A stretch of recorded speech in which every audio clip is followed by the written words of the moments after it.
The World Championships are night and day from when I first started. This is my second World Championships now, so I can go in with a little bit more confidence that I know what to expect. I know that the other girls want my title, and it's my title in the moment. Anyone could just have an amazing day. Like you say, if all the stars align on that day, could be anyone's.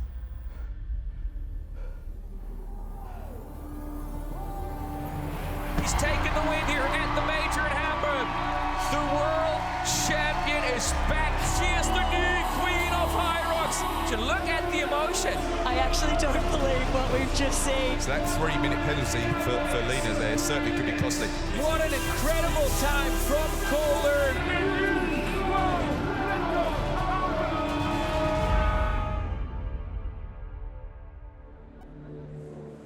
Welcome everybody to the HYROX World Championship 2026, live here from beautiful Strawberry Arena in Stockholm. My name is Till Schenk. With me in the studio, we got the lovely Jane. God, I'm getting so excited about the start. Let's I'm seeing and Greg, of course, and to jump straight into the start as we got plenty of time to chat later on. But we're seeing the reigning world champion Linda Meyer, the rock star of the season, the queen of HYROX right now, Joanna Vittrick, the woman called the GOAT, Lauren Weeks. But look at the potential behind Alyssa McElhenney, Sinead Bent, Vivian Tafuto, Seka Arning, who seems to have gotten like everything into place for this race here. How are you guys? I'm out of breath already.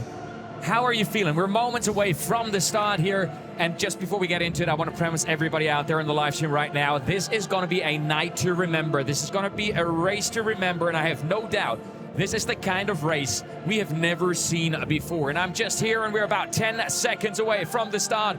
Ladies and gentlemen, buckle in. It is time for the World Championship. The Women's Elite is ready to fly. Once the lights turn red, they go off, and here we go. This is the start to the HYROX World Championship 2026, live here from Strawberry Arena in a beautiful Stockholm. And what we're seeing at the front, straight out of the gates, this is the duel everybody has been watching the entire season. And this is what we have gotten so used to seeing. Lauren Weeks comes out and she is leaving absolutely nothing on the floor from the very beginning. And we have never seen a race go wrong for Joanna since she started. She sticks to her plan.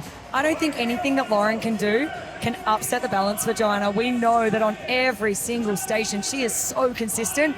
She just needs to survive the burpees that Lauren can throw at her. And then from there, I really do believe that Joanna is going to be unbeatable.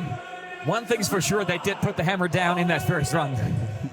Yeah, absolutely. Now, looking at the ski, like the first station, there's typically not a lot between those two athletes on this station. Like average 4:10 and 4:11 on this station so far this season. So not a lot here. It's the subsequent stations that could be the separator. But some athletes that can typically lose time here on this station against the rest of the field. Lucy Proctor, Morgan Schultz. But at the same time, they know that, they expect that, they're experienced athletes, and they won't panic if that happens again. Absolutely, but then again, I look at these 15 athletes here, and each and every one of them deserves them. The one thing that does worry me just a tiny bit right now is Emily Dahman. There's no movement in the numbers. So I'm just hoping there isn't an issue with the ski erg or anything. I assume and not, because there she is going strong, and here we go. Your leader is out. Joanna Vittrick has taken the lead, but Lauren Weeks is right there with her. And here comes Alyssa McElhenney. Gonna pass Sinead Bent, Vivian Tafuto. Here goes Emily Dahman, and she has said that before. Her skier has gotten so amazing. She said, I don't care if I'm 14th or 15th. I will not go hard on this first run because I know I'm amazing at the skier. And I love seeing that maturity of her as a racer. She said that yesterday again, that she doesn't care about that first run. She doesn't mind if she comes in 15th because she has so much confidence in her ski. So you can see the average times on the ski there. Emily Dahman, the fastest overall, 4:07. That's a couple of seconds faster than we've typically seen her this season. So really, really impressive start from her. And just looking down on the grid from where we are, you could see first and second into the workout. But here comes Alyssa McElhenney and Sinead Benn. She is right there as well. So she has proven that point. Her run is absolutely top-notch right now. She is back. She's been carrying this injury through parts of the season. But obviously she is ready for this World Championship. And she said it before, she is ready for the podium. We've talked as well about how good a runner Alyssa is, but she has the fastest average sled push coming into this race. So keep an eye on her in this station. It's an important one for her. It's very interesting watching Lauren on this sled push right now. Something that we see from Sinead Benn is a very fast cadence and mandatory rest breaks. We actually saw Lauren do the exact same thing there. She had less contact time between her foot and the floor, so you'll notice a fast step there, less time under tension, and she is moving that sled really well. So this is one of the stations where so many things can go wrong, right? You see it a lot. If you need to go low in order to really push the sled and don't push the front into the carpet, but if you go too low, a lot of people struggle with dizziness coming out of the workout. The other thing is it really hurts your legs, it hurts your quads, it hurts your calves and everything. So I'm very excited to see Alyssa McElhenney get out of the station and see her run. Is this demotivating Lauren Weeks right now, what we're seeing? Because it's not her against Joanna. She's used to losing a little bit of ground there. I'm pretty sure they worked on it, that she tries not to lose that kind of ground, but she is now losing ground on Alyssa McElhenney and Sinead Benn early into the race as well. And look at that move from Alyssa right there. And she is going out with the leader. Alyssa McElhenney, the World Championship debutante, is hot on the heels of the queen of the season, of Joanna Whitrick. This is the moment to start the mental games, to start the tactics. I like what you're thinking right now, but we are coming into the highest skilled station there is. And if anybody is very highly skilled at the station, it's Joanna. And I want to draw attention to the repetitive nature of her technique at this station coming up at the sled pull. She does the exact same thing every single time, and it absolutely works. So get out your notebook, get out your pen, and take notes on what Joanna's about to do. Well, look at Joanna. We're going to look at Alyssa as well. It's a new situation to her. It's a new situation to us. We've never seen her run this hard in an elite race, in a race. So she's about to find out herself how this harder running impacts her stations, and if it does at all. And Sinead Benn is right there with them. And this is the Sinead Benn that we saw at the EMEAs. This is the Sinead Benn we want to see tonight. But who's not there? Our good friend, Lauren Weeks. She's coming in right now. She definitely lost a lot of time there right now. It is not unusual for her to lose time at this stage of the race, and we know her, we got her burpees coming up and everything. But this right now, that's a tough deficit. Yeah, I think she left the sled push 21 seconds behind them, so she dropped 12 seconds against those leaders on the run alone. So I was wondering what that sled push had done to her legs, how she was feeling, because it, like you said, it looked like she struggled on that last length in particular. Dropping 12 seconds is not something we typically see Lauren Weeks do. And this is something really interesting we've seen here right now. Alyssa McElhenney has seen a yellow card, which means she's got a warning first. She has now seen the yellow card. If she gets another card there, it's going to be very costly. Yeah, it would be costly. It would be a 15-second penalty, so she needs to be careful now. By the way, I don't want to be that guy, but you said watch Joanna Whitrick do things at the sled pull. I'm saying look at Alyssa doing Joanna things at the sled pull right now. Well, if I was Alyssa, I would literally be watching the playbacks of the live streams and copying Joanna. She is actually just a tiny bit ahead right now.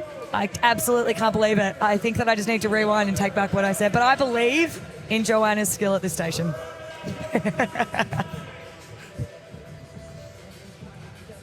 This is incredible what we're seeing here from Alyssa, but one member of the team is having an even closer look. Cheers, Till. Yeah, what was really interesting, and we know that the athletes do this, as Alyssa was running for her return sled pull to head for her final pull on that station, she looked up at the big screens to establish where the other athletes were around her and how hard she's going to have to push in the final couple of meters here. And you'll see that happening from athletes when they're on their run, but it's rare I see it on the stations. She's going to know in a second where the athletes are. They're all behind her now, every single one. Alyssa McElhenney, after station number 3, is leading the World Championship in her debut race with a smile on her face, turning Joanna Wittrich into the hunter. Where did Alyssa McElhenney come from? She is unbelievable. Oh, and a little bit of drama there for Sinead Benton. She did not finish the station, so Calypso Sheridan in the picture here, going past Sinead Benton. Here she goes, just around the grid, and then it's going to be time for workout number 4. I want to say everybody's fan favorite. The burpees, everybody's fan favorite. I would absolutely love to have an athlete mic'd up at this point in the race. We heard from Emily Darman yesterday in one of the interviews. It was actually hilarious. I asked her what goes through her head, and she was so honest in telling us what is going through her head. She says, why are you here? Why are you doing this? You should just go home. So I would love to know what's going through their head. I genuinely think Sunshine and Rainbows is going through Alyssa's head right now. She's singing a little song. She's having a great time.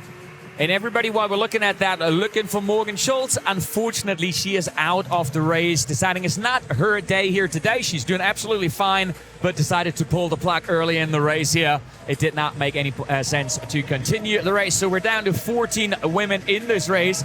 And look at this, Alyssa McElhenney. She is moving quickly and really well and clean through that first lane of the burpees.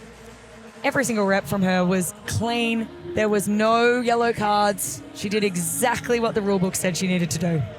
Yeah, I've got to say, the times that they come into this burpee broad jumps is really interesting. Sinead Benton and Calypso Sheridan look like they're moving really well here, but they actually dropped 20 seconds on Alyssa McElhenney and Joanna Wittrich on that last run. 20 seconds for runners of the calibre of Sinead Benton and Calypso Sheridan is a huge amount, and I think it just shows how much Alyssa McElhenney and Joanna Wittrich pushed that last run. They looked like they went really hard and gained 20 seconds on 3rd and 4th place. But can we please look and talk about what we're seeing unfold here right now? Alyssa McElhenney has opened the gap significantly on these women behind her. Sinead Benton making incredible moves as well. She's going to put herself into 2nd position.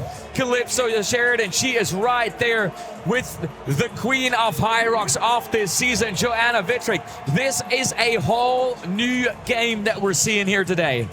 And the question is, did Sinead and Calypso move faster than was expected, or is Jo moving slower than expected at the station?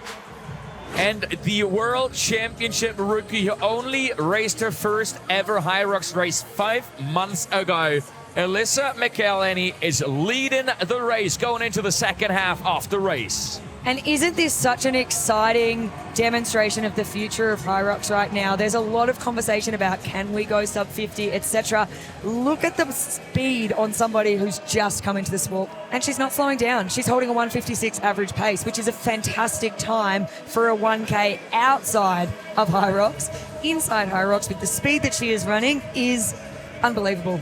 I'm going to put Greg in a very difficult position right now to predict what's going to happen in the next couple of workouts here, because this is not the scenario we expected. I knew you were going to ask that. I was asking myself. I was like, does Alyssa McElhenney have any weaknesses? Is she going to drop a lot of time on any stations? And the truth is, she actually doesn't. She's relatively inexperienced in this sport already, but she doesn't really drop a lot of time. She's got the fastest lunges in this field. She averages 3:30 on the wall ball, so there's not a lot of time to drop. I don't know where it's going to happen. If Joanna Wittrich is going to catch up, it's hard to say where it will happen. And if you look at most sport throughout a season, it is all working towards that peak at the end of the season. And what we've seen from Joanna is she has peaked 4 times within this season. Or maybe she hasn't peaked, maybe she hasn't reached her potential, but she's won 4 majors. And so how does that actually impact somebody in a 12-month period to have peaked that many times? And while Alyssa McElhenney is getting ready for the Farmer's Carry here, of course, a lot of eyes are on the reigning world champion, Linda Meyer, and you're wondering, why do we not see her on the tableau there right now? She needed a little bit of assistance from what I'm hearing. She is really having a horrendous day here today, but she has decided as the reigning world champion, it doesn't matter how bad your day is, I'm going to continue, and she's just now finishing the row. And Alyssa McElhaney is loving the vibes right now in this grid system. What we see in the farmers carry is they do almost a full lap of that running grid, not completely a full lap, but she is taking in the energy from the crowd. The crowd are loving having her go right past. And look at this change after the row now. So Sinead Bent this time around not putting time into Joanna Vitrick, but Joanna actually picking up a little bit of time there. And here Sinead goes. She is off. We know she puts the kettlebells down about 4 to 5 times. However, she still does it in about 1 minute 20 to 1 minute 25. But she's loving the vibes as well. Look at how much fun she's having carrying those big, heavy shopping bags.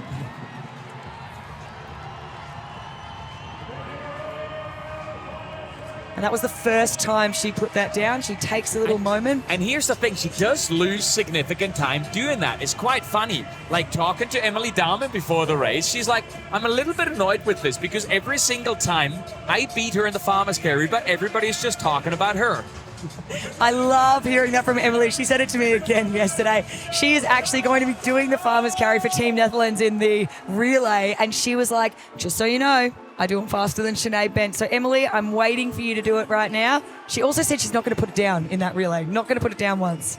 Well, Alyssa McElhaney, she has put them down already before, but she is done now. And from behind, you're seeing Joanna Vitrick. It looks like she's clear off Sinead Bent right now, if I've seen that right. But the question is, how big is the gap going to be? Here she comes. This is the woman who's won every single major of this season. And so many people have clearly expected her to take the win here at the World Championship as well. She has half the gap in the last 2 workouts on Alyssa McElhaney. Joanna Vitrick is on the way back, but is it gonna be enough? And she just looks so comfortable when she's running. Her shoulders are down, her chest is open, her hips are open. She has got a very light stride.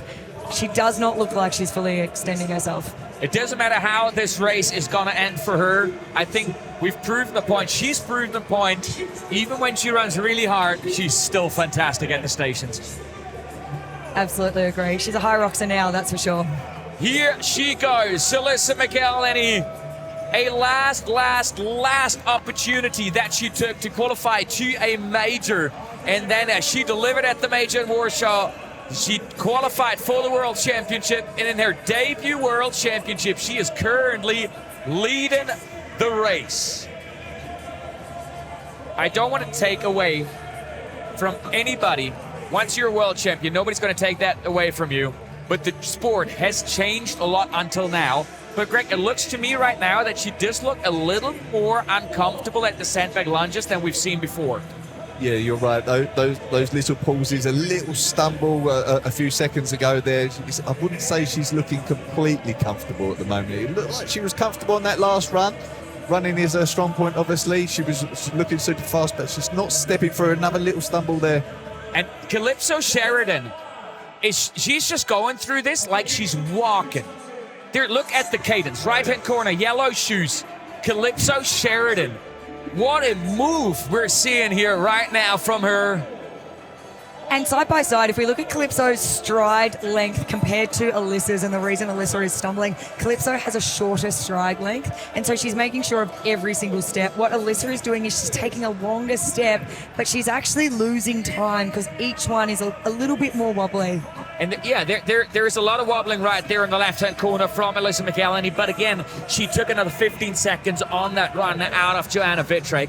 But very often, the sandbag lunges are also a first indication for the wall balls. And you know, you can go into the wall balls even with a 40-second gap. We have seen drama over and over and over again at the wall balls. This race is not done yet for Joanna Vitrick. The fight for the World Championship is still well alive. It absolutely is, and we know that Joanna can do those wall balls unbroken. But here she goes with a smile on her face. Alyssa McElhaney also losing orientation there a little bit, and a little bit of a stumble. A 3:12 there from Lucy Proctor on the lunges, performing strongly later in the race, and she's put herself into 7th position with that. And here she goes. Alyssa McElhaney in her debut World Championship is leading the race into the wall balls with a roughly 50-second lead. which at the cycle speed they have at the wall balls means somewhere in the range between 20 to 25 wall balls, and that is going to be incredibly hard for any athlete out there on this planet to get back from Alyssa Michaeliani. She is the woman in the driver's seat right now. Well, we are actually seeing something very interesting right now. She has done 10 wall balls, 11 wall balls, but 4 of them have been no reps. And here comes Joanna Whitrick. So she has actually taken advantage there. It's only 15 reps until she picks up the ball. But Joanna has made up 6 reps already, and Sinead is slowing down just slightly, but she's right there, She's right there. She just got to keep them clean. In a moment, she's only got 20 reps left. And look at Lauren Weeks. She's come in 5th, no reps, and she is only 6 reps behind Calypso. With now 15 reps left, this is Alyssa Michaeliani's title to take. She's definitely fatigued and the shoulders are getting tired, but she is only 10 reps left from her maiden world title. What an upset for Joanna Whitrick, and what an incredible race by Alyssa Michaeliani. We got 5 reps left for her. We are seeing the new world champion on the screen. 99, and here we go, the final move to disbelieve in her face. This is Alyssa Michaeliani, your 2026 HYROX World Champion. Wow. What a race. What we just witnessed, but let's not take away from that woman crossing the finish line here. You cannot win them all, but she definitely won the season. She will be remembered for the season, and look, this is the athlete she is, and what a race for Sinead Bend. Taking the podium, beating her number from last year. Sinead Bend, after overcoming injury early in the season, podiums at the World Championship here in Stockholm. 3. I mean, correct me, both of you, but all 3 athletes, they're incredible athletes. There is absolutely no doubt, don't correct me. But looking at the reaction at the finish line, it looks like they're just as happy for the other as they are for themselves. And that was literally exactly what I was going to say. When Joanna crossed the finish line, the first thing she did is acknowledge Alyssa, and her look on her face was like, you are amazing. You did amazing, man. And the thing we got to say to that woman standing there in the screen in the background right now, Joanna Whitrick, there is absolutely nothing to be disappointed about with this season.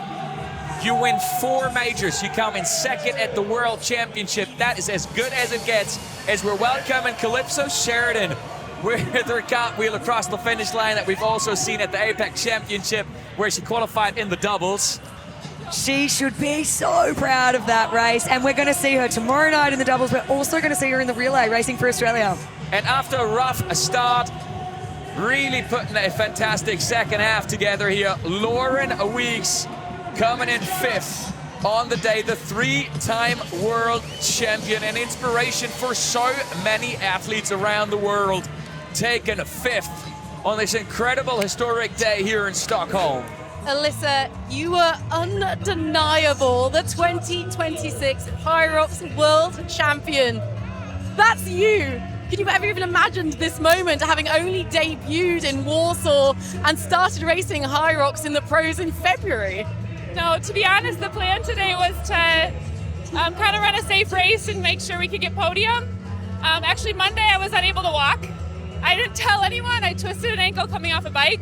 Couldn't walk Monday, was like limping Tuesday, and it was okay today. And like, I think it was what, like, things are supposed to happen for a reason. I think it distracted me and took off some of the nerves and pressure, and it allowed me to run just really like free and thankful today. So I'm like over the moon. These journeys don't happen alone. Who's helped get you here? Oh my gosh. My family, my people at home. There's ups and downs, and we've had some downs recently, and I'm just really thankful for all of them. I'm thankful for my team at Adidas. I'm thankful for my agent, my coach, my team at 8th Day Gym. There was like a bunch of them there today, and I saw them every lap, and that just like brought even a bigger smile to my face. The people surrounding me are what make this worth it and what make it like, yeah, joyful. So I'm just so thankful for everybody here. As someone who's come in from a completely different sport, how is HYROX changing your life? Oh my gosh. I mean, it's allowed me to do what I love to do most in the world for a living. I can't believe I get to say that. Like, it's such a gift, and I will never take it for granted.